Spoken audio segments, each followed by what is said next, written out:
లీడర్లు అంటే ఎట్లుండాలి? పబ్లిక్ కు ఆపతొచ్చిందంటే రేయింబగళ్ళు అండగుండాలి. అన్నా అంటే నేనున్నా అన్నట్టే నోట్లే నాలుక లెక్క ఉండాలి. అప్పుడే ఓట్లేసిన పబ్లిక్ కూడా సంబరపడుతుంటారు.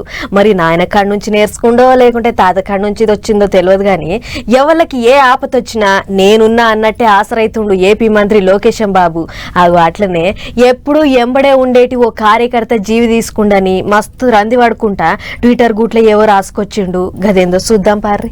మరి నాయన కాంచి నేర్చుకున్నాడో లేకుంటే తాత కాంచి వారసత్వంగా వచ్చిందో ఏమో తెలియదు గాని పబ్లిక్ కు ఏ ఆపద వచ్చిందన్నా ఎమ్మట్లనే నేనున్నా అన్నట్టే ఆసరైతున్నాడు ఏపీల మంత్రి లోకేశం బాబు. ఆయన ఎంబడి ఉండేటోళ్లకు ఏ చిన్న ఆపద వచ్చినా మస్తు రంది పడుతున్నాడు. అగో అయితేనే ఎప్పుడు ఆయన ఎంబడే ఉండేటి సీను అనేటికి అన్నకు మరి ఏం ఆపద వచ్చిందో ఏమో తెలియదు గాని పానం తీసుకుంటాట.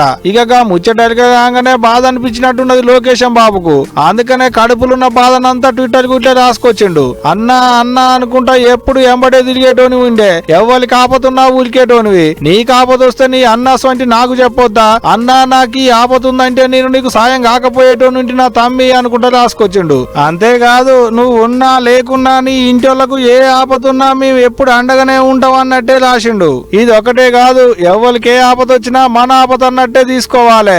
గాళ్ళ సంతోషాలనే కాదు దుఃఖాలను బాధలను కూడా పంచుకోవాలి అన్నట్టే రాసుకొచ్చిండు. ఇక ఇప్పుడు మంత్రి సార్ ట్విట్టర్ లో రాసింది చూసినాక మస్తు మెచ్చుకుంటా కామెంట్లు రాసుకొస్తున్నారు నెట్టన్నలు. కన్నీళ్ళు ఆగుతలేవని ఒగలు, ఎంత కష్టం వచ్చినా సాగు పరిష్కారం కాదని ఒగలు, నువ్వు రాసిన మెసేజ్ చూస్తుంటే సొంత అన్న మాట్లాడినట్టే ఉందన్నా అనుకుంటోగలు, నువ్వు లేని లోటు ఎప్పటికీ తీరదు సీను అని ఇంకొకలు, మిస్ యూ సీను అనుకుంటా ఇంకొకలు, ఎవరికి నచ్చినట్టు వాళ్ళు రాసుకొస్తున్నారు. కొంతమందికి ఆ సీన్ అన్నని తెలుసుకుంటా కామెంట్లు రాస్తే ఇంతమంది లోకేశం బాబును మెచ్చుకుంటా కామెంట్లు పెట్టిర్రు. కానీ ఏ మాట కామాటే గంత పెద్ద మంత్రి అయ్యుండి కూడా కార్యకర్తలను యాది పెట్టుకుంటే లోకేశం బాబును తారీఫ్ చేయాల్సిందే కదా. ఏమంటారు?